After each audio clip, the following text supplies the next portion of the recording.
साहब, major general OP Srivastava, जय हिंद। जय हिंद सर, एक बड़ा अहम मुद्दा जिस पे बात मुझे करनी थी और समझना था अपने दर्शकों के लिए, खुद के लिए भी, क्योंकि प्रधानमंत्री मोदी 7-8 जुलाई को रूस के दौरे पर, अहम ये दौरा उस वक्त जिस वक्त पुतिन ने चीन का, वियतनाम का, नॉर्थ कोरिया का दौरा किया है। और प्रधानमंत्री मोदी तीसरी बार प्रधानमंत्री बनने के बाद पहली बार अगर विदेशी यात्रा पे जा रहे हैं तो उन्होंने रूस को चुना। हम इसे कैसे देखें, क्या मैसेज किया जा रहा है? और देखो, सच्चाई ये है कि अब रशिया यूक्रेन की जो लड़ाई हो रही है उसके अंदर 2 साल से ज़्यादा हो गए हैं और रूस जो है एक आइसोलेटेड है, इसमें कोई शक नहीं। रूस के पास अभी ज़्यादा से ज़्यादा दोस्त जो हैं वो चीन है, नॉर्थ कोरिया है और कहीं ना कहीं ईरान है।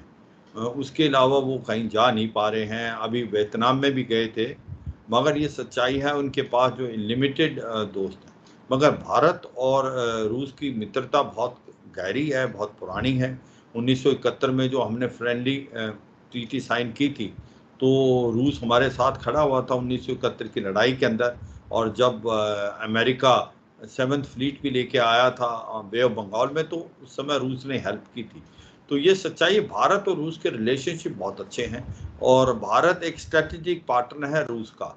मिलिट्री अलायंस भारत ने किसी से नहीं किया हुआ। भारत आज स्ट्रेटेजिक पार्टनर अमेरिका का भी है और इससे ये बात जाहिर होती है कि भारत के रिलेशनशिप रूस के साथ भी अच्छे हैं, अमेरिका के साथ अच्छे हैं, मिडल ईस्ट में भी सभी मुस्लिम कंट्रीज के साथ बहुत अच्छे हैं, इजराइल के साथ भी अच्छे हैं और जो शिया देश ईरान है उससे भी अच्छे हैं। तो ये सच्चाई है, भारत के जो रिलेशनशिप बहुत अच्छे हैं सभी से।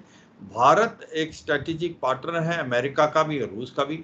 और भारत स्ट्रेटेजिक ऑटोनॉमी का मुजाहरा करता है, किसी के साथ मिलिट्री अलायंस नहीं करता, क्योंकि भारत और रूस के बीच में हर ईयर में एक जो वार्तालाप होती थी, एक बार भारत में एक बार रूस में, वो 3 साल से नहीं हुई है।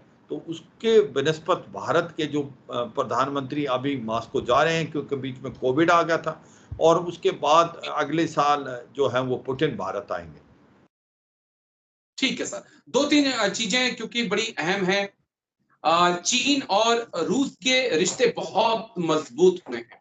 हाल ही में हमने देखा है पुतिन चीन आए थे और जिनपिंग ने रूस का दौरा किया था।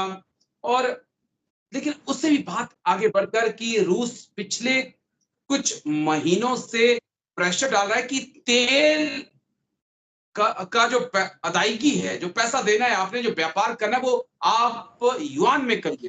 क्या ये वो मुद्दा हो सकता है? क्या इसकी काट खोजी जा सकती है?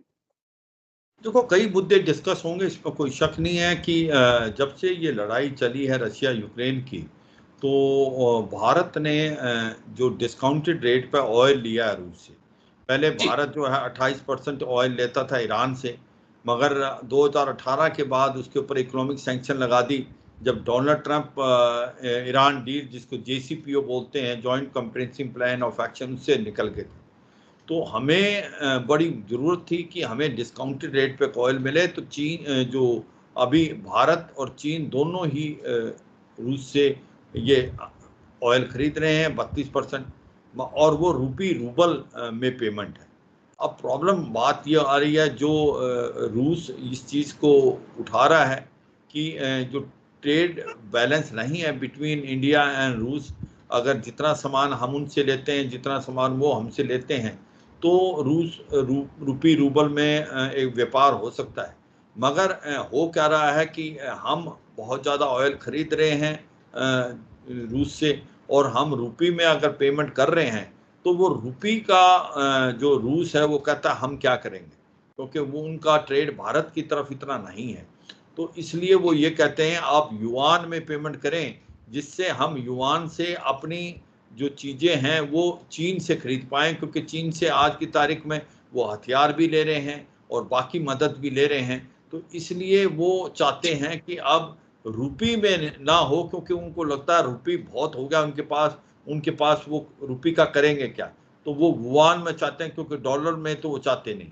तो ये सच्चाई है कि इसको मद्देनजर रखते हुए ये पॉइंट आ सकता है आपस में, मगर मुझे लगता है इसका कोई ना कोई हल दो आपस में दोनों देश निकाल लेंगे। राजेश। एक पॉइंट और बड़ा अहम है सर कि हाल ही में हमने वैगनर में भारतीयों को देखा है। विदेश मंत्रालय चेतावनी दे चुका है रूसों की आप भारतीय भर्ती मत करिए। कई भारतीय अभी भी फंसे हुए हैं, कईयों की डेथ हो चुकी है।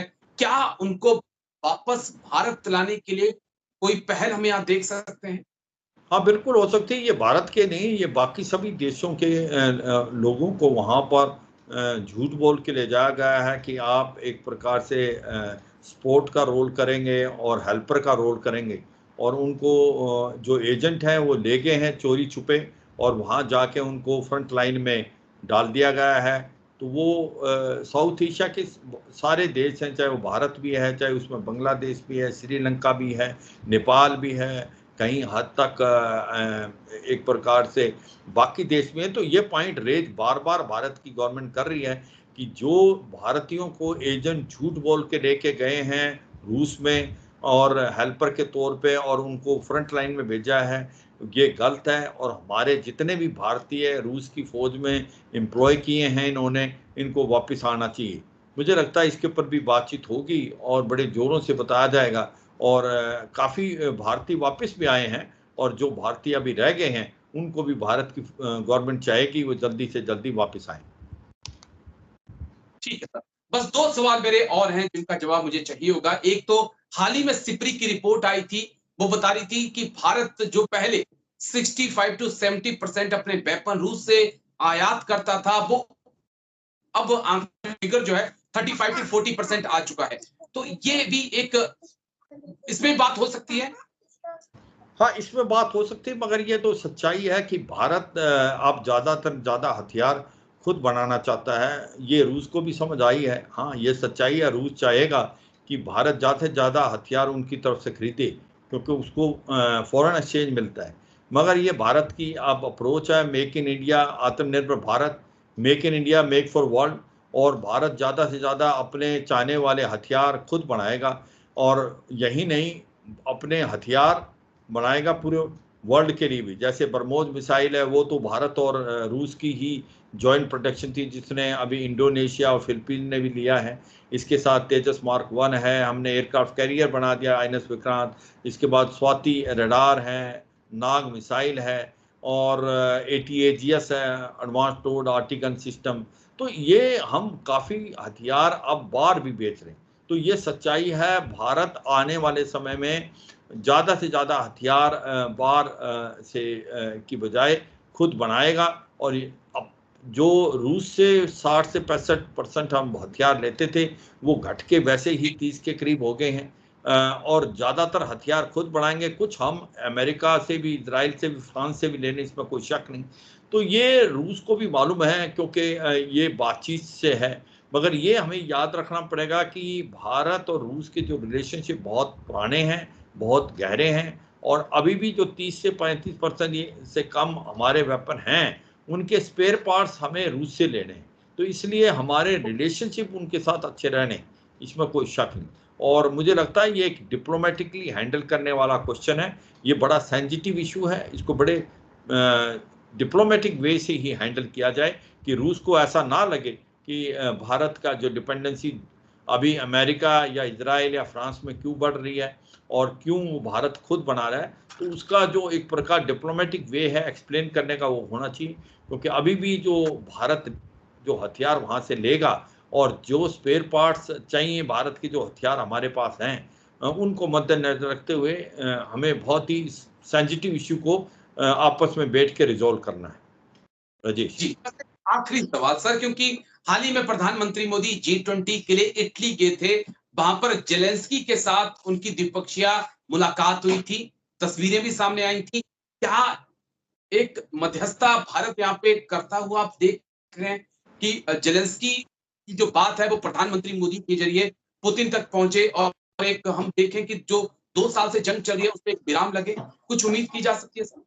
हाँ, ये आपने G20 में बोला, G20 नहीं, G7 की मीटिंग थी, जो कि अभी हाँ, इटली के अंदर हुई थी। हाँ, वो हम साइड लाइन में मिले थे, भारत के प्रधानमंत्री प्राइम मिनिस्टर मोदी और जेलेंस्की जो है प्रेसिडेंट ऑफ यूक्रेन। उनकी आपस में बात भी हुई थी। देखो, भारत का नज़रिया बहुत साफ रहा है इस लड़ाई के अंदर। भारत ने एक न्यूट्रल स्टैंड लिया है और भारत एक ऐसा देश है जो कि प्राइम मिनिस्टर मोदी ने समरकंद, जो कि एससीओ मीटिंग के साइडलाइन में पुतिन की आंखों में आंखें डाल के कहा था, this is not an era of war, और लड़ाई कोई समाधान नहीं है, डायलॉग और डिप्लोमेसी से बातचीत करके इसका कोई हल निकालना चाहिए। तो भारत जो है ये चाहता है कि ये लड़ाई बंद होनी चाहिए और डायलॉग और डिप्लोमेसी से कोई ना कोई हल होना चाहिए। अब भारत के रिलेशन रूस से भी अच्छे हैं, भारत के रिलेशन अमेरिका, नेटो के हर एक कंट्री से अच्छे हैं, भारत के रिलेशन यूक्रेन से भी अच्छे हैं।